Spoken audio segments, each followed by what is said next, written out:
नमस्कार दोस्तों, stock market studies में फिर से एक बार आपको बहुत-बहुत स्वागत करता हूँ। तो आज मैं फिर से आपके सामने कुछ इम्पोर्टेंट कंपनी का अपडेट शेयर करने वाला हूँ, तो इस वीडियो को पूरा लास्ट तक देखिएगा और अभी तक अपने चैनल को सब्सक्राइब नहीं किया तो ज़रूर कर लीजिएगा। तो चलो देख लेते हैं कौन-सा कंपनी है इस वीडियो के अंदर। फर्स्ट जो कंपनी है जिसके बारे में चर्चा करूँ उसका नाम है इन्फो एज। तो इन्फो एज आप सभी जानते हैं एक देखा जाए तो एक ऑनलाइन प्लेटफ़ॉर्म है और जिस प्लेटफ़ॉर्म के माध्यम से लोगों को जॉब मिलते हैं, साथ ही साथ लोग अगर रियलिस्टिक का भी घर खरीदना चाहते हैं तो रियलिस्टिक का जो बिजनेस है वो भी इसके माध्यम से होता है। 99acre.com इसी का वेबसाइट है, साथ ही साथ जीवनसाथी.com, साथ ही साथ शिक्षा.com इसी कंपनी का वेबसाइट है। तो जिसके माध्यम से कंपनी के एक रेवेन्यू जनरेट होते हैं। बहुत सारे लोगों ने मुझे कमेंट किया, सर हम लोग जब जॉब सर्च करते हैं नौकरी.com में जाकर, तो वहाँ पे तो मुझे हम लोग को फ्री ऑफ कॉस्ट जॉब मिलता है, तो कंपनी को फायदा कहाँ से मिलता है? देखिए, कंपनी के प्रीमियम सब्सक्रिप्शन भी है। अगर आप 1 साल के लिए प्रीमियम सब्सक्रिप्शन लेते हैं तो 1 साल में आपको जितनी कंपनीज़ की हायरिंग है, तो वो आपको डायरेक्टली ईमेल में आपको सेंड किया जाएगा, आपको फ़ोन में सेंड किया जाएगा। तो इस तरीके से कंपनी काम करते हैं। इसमें कंपनी प्रीमियम सब्सक्रिप्शन से ही पैसा कमाते हैं। तो बेसिकली कंपनी के जो कोर बिज़नेस है, उस बिज़नेस में कंपनी के ऊपर कभी भी कमी आपको देखने को नहीं मिलेगा। कंटीन्यूअसली कंपनी सेल्स को मेंटेन किया, एक्सपेंस को कंट्रोल करने के बाद नेट ऑपरेटिंग प्रॉफिट भी पॉजिटिव दिखा। मगर कंपनी का हुआ क्या? कंपनी का जो आधा इनकम है, वहाँ पे कंपनी कभी-कभी बिग-बिग लॉस झेलना पड़ा। मतलब कंपनी बाकी जो कंपनीज़ के ऊपर निवेश करके रखे हैं, जैसे ज़ोमैटो के ऊपर भी निवेश किया, ऐसे बहुत सारे कंपनीज़ के ऊपर मतलब इन्फो एज ने क्या किया, नौकरी.com ने क्या किया, निवेश किया, जिसके चलते कंपनी को लॉसेस झेलना पड़ा। अभी फिलहाल के लिए कंपनी के लॉसेस नहीं है, कंपनी कंटिन्यूअसली पॉजिटिव में है। तो पॉजिटिवली होने के कारण कंपनी के ऊपर एक बिग जर्नी देखने को मिला, मगर कुछ दिक्कत भी है। दिक्कत कैसा बना? कंपनी जिसका टारगेट था, कंपनी का जो टारगेट लेकर मैं चल रहा था, उस टारगेट मिलने से पहले ही कंपनी के ऊपर एक बिग क्रैश हो गया। अब इस क्रैश होने के पीछे कारण भी है। मैं पहले आपको बता दूं, कंपनी के जो अपडेट है वो अपडेट क्या है।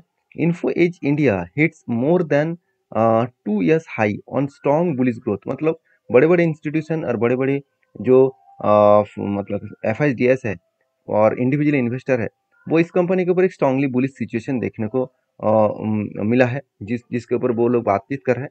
वो स्ट्रांगली सिचुएशन क्या है आप खुद ही देख सकते हैं। जो नौकरी.com है जिसका लाइफ टाइम हाई है, उसी लाइफ टाइम हाई कहाँ पे है, करीबन 7469 के आसपास। और इस लेवल तक इसका टारगेट जाने में कंपनी देखिए किस तरीके से यू पैटर्न बनाकर ऊपर जा रहा है। तो मैं हमेशा बोलता हूँ कि अच्छे कंपनी अगर टॉप लेवल से एक बिग क्रैश दिखाए, बिग क्रैश का मतलब है अराउंड 60 to 70%, 50% से ज़्यादा अगर करेक्शन दिखे तो सोचना वो कभी ना कभी यू टर्न लेकर जरूर वापस आएगा। तो फाइनली यहाँ से ही क्या किया कंपनी, यू टर्न लेकर ऊपर जाने का कोशिश कर रहे हैं। तो बेसिकली कंपनी इसके ऊपर एक बेस्ट तरीके से परफॉर्मेंस देखने को मिला, बेस्ट तरीके से एक सिचुएशन बनता हुआ देखने को मिले। तो बाकी इस कंपनी के ऊपर मैं एक ही बात कहूँगा, कंपनी के ऊपर जो पैटर्न यहाँ पे क्रिएट हो रहा था, कुछ इस तरीके से शोल्डर कम शोल्डर, उसके बाद एक बिग हेड बना, उसके बाद एक शोल्डर बना, और फाइनली यहाँ पे शोल्डर बनने के बाद मैं आपको ये बता रहा हूँ कि कंपनी के शोल्डर बनने के बाद देखिए कंपनी क्या किया, ब्रेकआउट किया, ब्रेकआउट कंफर्मेशन करने के बाद एक रिटेस्ट किया, तब मैंने एंट्री लिया और धीरे धीरे करके ऊपर भी गया और फाइनली 5746 ये जो लेवल है, इस लेवल तक जाकर अटक चुके थे। इस लेवल में कुछ टाइम होल्ड किया, क्यों? ये स्ट्रांगली कंपनी के लिए रेजिस्टेंस है। अब रेजिस्टेंस कहाँ पे बना, चलो मैं एक बार आपको दिखा देता हूँ। आप देख सकते हैं कंपनी लगातार फॉल होने के बाद क्या हुआ, यहाँ पे रेजिस्टेंस फेस फेस किया, उसके बाद बिग फॉल हो गया। मतलब यही लेवल कंपनी के लिए रेजिस्टेंस है और वही रेजिस्टेंस को कंपनी फेस करके कंपनी ऊपर जाने का कोशिश कर रहे हैं। अभी देखिए ऊपर तो गए, तो कहाँ तक जाने का चांसेस है, कंपनी के ऊपर जाने का जो चांसेस है वो 6437 के आसपास। तो इस लेवल तक जाने का चांसेस है, इस लेवल तक गए तो कंपनी के ऊपर एक बिग पॉजिटिव देखने को मिलेगा। और यहाँ से देखिए कंपनी के ऊपर एक बिग फॉल हो गया। तो बिग फॉल हो गया का मतलब क्या है, बिग फॉल हो गया का मतलब है कंपनी के ऊपर कुछ वीकनेस पॉइंट नहीं है, कंपनी के ऊपर प्रॉफिट बुकिंग हुआ है। मतलब कंपनी जो लोग इस लेवल को बाई कर रहे थे और रसिया और यूक्रेन के, सॉरी रसिया और यूक्रेन नहीं, माफी चाहता हूँ, ईरान और यूक्रेन के साथ युद्ध होने के कारण मार्केट के ऊपर एक सेलिंग प्रेशर बनता हुआ देखने को मिले, उसी कारण की वजह से कंपनी के ऊपर एक सेलिंग देखने को मिला। बाकी कंपनी के ऊपर सब कुछ तो ठीक ठाक ही है, कोई टेंशन वाला बात अभी तक नहीं देखने को मिले।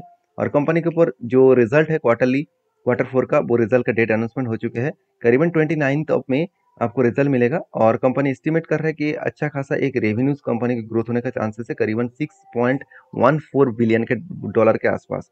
और एस्टिमेट इस तरीके से किया जा रहा है। अभी एस्टिमेट के बेसिस में होगा कि नहीं होगा वो तो बाद में पता चलेगा।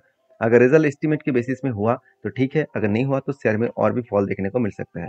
तो बेसिकली कंपनी जिस लेवल को ब्रेक करके नीचे आया, वो लेवल कंपनी के लिए अभी स्ट्रांगली सपोर्ट बना है। तो यहाँ से सपोर्ट को ब्रेक करता है क्या, सपोर्ट से लेकर वो बाउंस बैक करता है, वो ही देखना काफ़ी होगा। बाकी आपकी क्या राय है इस इन्फो एज के ऊपर, जरूर मुझे कमेंट्स करके बताना। नेक्स्ट जो कंपनी है उसका नाम है जेएसडब्ल्यू एनर्जी। जेएसडब्ल्यू एनर्जी कोई छोटा मोटा कंपनी नहीं है। इस कंपनी अभी 1 लाख करोड़ के आसपास बन चुके हैं। तो एनर्जी इंडस्ट्रीज में इस कंपनी का ग्रोथ बहुत तेजी से हो रहा है। देखिए जेएसडब्ल्यू एनर्जी जेएसडब्ल्यू ग्रुप की कंपनी है और बेसिकली कंपनी का जो बिजनेस है वो पावर सेक्टर के ऊपर ही कंपनी काम करते हैं। और इस कंपनी की खासियत पॉइंट यही है कि कंपनी अलग अलग कैटेगरीज के पावर सेक्टर के ऊपर काम कर रहे हैं। अगर मैं कंपनी की एक बार वेबसाइट आपको विजिट कर दूं तो आपको एक क्लियर कट कंपनी का विजन और मिशन के बारे में पता चल जाएगा। आप खुद ही बिजनेस के ऊपर जाएंगे तो आप देखने को मिलेगा स्टील के ऊपर, एनर्जी सेगमेंट के ऊपर, इंफ्रास्ट्रक्चर के ऊपर, सीमेंट के ऊपर, साथ ही साथ जॉइंट वेंचर के साथ, उसके साथ साथ पेंट इंडस्ट्रीज में कंपनी एंटर हो चुके हैं। मैं पहले ही बोल चुका हूँ जेएसडब्ल्यू पेंट भी कंपनी लॉन्च कर चुके हैं और रियलिटी बिजनेस के ऊपर भी काम कर रहे हैं। मतलब जेएसडब्ल्यू ग्रुप अलग अलग सेक्टर के ऊपर काम कर रहे हैं। अभी देखिए जेएसडब्ल्यू का ये जो कंपनीज है जेएसडब्ल्यू एनर्जी, वो टोटली एनर्जी सेगमेंट के ऊपर काम कर रहे हैं, मतलब पावर जेनेरेट के ऊपर काम कर रहे हैं। तो बेसिकली इस कंपनी का जो ग्रोथ है वो बहुत स्ट्रांगली होने वाला है, क्योंकि कंपनी के ऊपर जो अपडेट है वो मैं आपके साथ शेयर करूं। चलो एक बार आप देख लेते हैं कंपनी का ग्रोथ कितना हो रहा है। आप खुद ही देख लीजिए कंपनी के वैल्यूएशन के हिसाब से कंपनी का वैल्यूएशन मुझे थोड़ा सा हाई लगा। बाकी आरओसी आ रही तो बेस्ट है। इनकम भी कंपनी का जबरदस्त देखने को मिला। मान लेता हूँ कंपनी ने कर्जा उठाया, क्या इस कर्जे को मिटाने का दम है कंपनी का? चलो वो देख लेते हैं। पहली बात, कंपनी के रिजर्व तो बढ़ा, मगर रिजर्व से कई गुना ज्यादा कंपनी का कर्जा है। अराउंड 10 करोड़ ज्यादा कंपनी के ज्यादा कर्जा कंपनी लेके रखा है। अभी देखिए कंपनी का फिक्स एसेट कंपनी के आधा लाइबिलिटी से, मतलब सॉरी, बोरिंग से ज़्यादा है। अच्छी बात है। कंपनी खुद के बिजनेस के ऊपर 7,000 करोड़ के आसपास इन्वेस्टमेंट भी किया, ये भी एक पॉजिटिव साइन है। तीसरी बात, कंपनी के ऊपर इन्वेस्टमेंट भी 6,700 करोड़ के आसपास है, ये भी एक पॉजिटिव पॉइंट है। और चौथी बात, कंपनी के ऊपर सबसे बड़ी बात है कंपनी का ट्रेड रिसीव और कैश कैश इन हैंड। मतलब हाथ में कैश कितना है, करीबन 2,800 करोड़, जो पिछली बार 4,000 करोड़ के आसपास था। मतलब कंपनी के हाथ में कुछ कैश भी है। इस कैश को रीयूज कर सकते हैं कंपनी, इजीली वो इस कैश को यूज कर सकते हैं। तो मैं इस कंपनी के ऊपर इसीलिए पॉजिटिव हूँ क्योंकि कंपनी का बिजनेस के साथ साथ कंपनी का मैनेजमेंट बहुत स्ट्रांग है, जो इस मैनेजमेंट इस कंपनी को आगे बढ़ने के लिए बहुत ज़्यादा पुश कर रहे हैं, पोटेंशियल भी है। शायद इसीलिए इंस्टीट्यूशन भी अच्छा खासा इस कंपनी के ऊपर निवेश करके रखा। जैसे देखिए म्यूचुअल फंड ने क्या किया, धमाका बाइंग किया, मतलब एकदम ना के बराबर था, 0.08% के आसपास, अभी वो होल्डिंग बढ़ के 1.11% के आसपास हो चुके हैं। और उसी तरीके से अगर एफएस के बारे में बात करूँ, जो 5% के आसपास होल्डिंग लेकर चला था एक साल पहले, वो एक साल के बाद वही होल्डिंग 13% हो चुका है, मतलब ऑलमोस्ट दुगना से भी ज्यादा।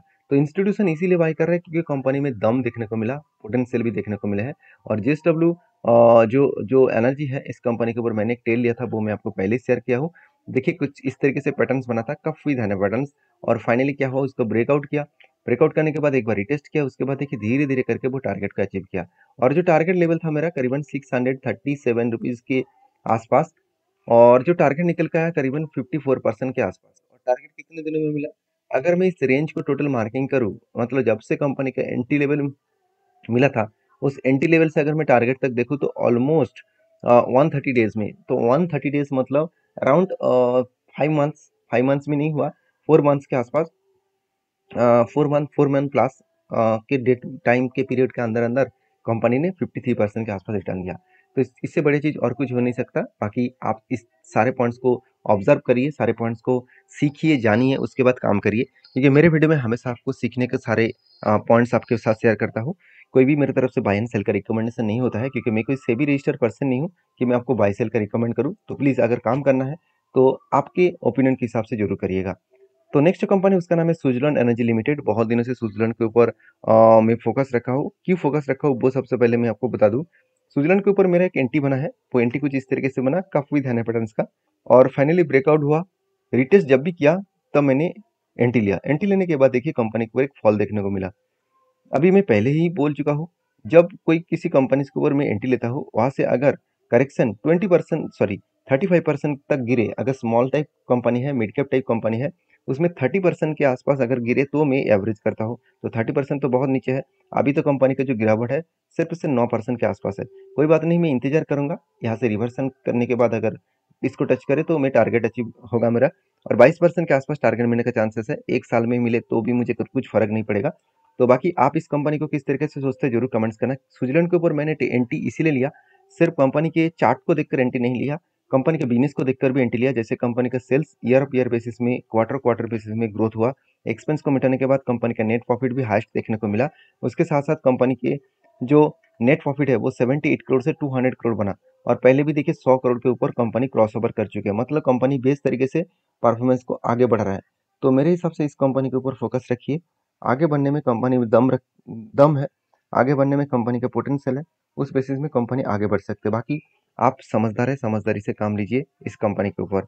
तो सारे इंपॉर्टेंस पॉइंट मैं आपके साथ शेयर किया हूँ। आपकी क्या राय है? ज़रूर मुझे कमेंट्स करके बताना। नेक्स्ट जो कंपनी है उसका नाम है भारत बिजली लिमिटेड, जो बेसिकली एक देखा जाए तो एक capital goods and electric equipments बनाने वाला कंपनी है। छोटा-सा कंपनी है और इसका मार्केट कैप करीबन 3,700 करोड़, मतलब एक स्मॉल कैप टाइप कंपनी है। मगर कंपनी ने क्या किया, 1 साल से कंपनी बहुत धमाका परफॉर्मेंस दिया।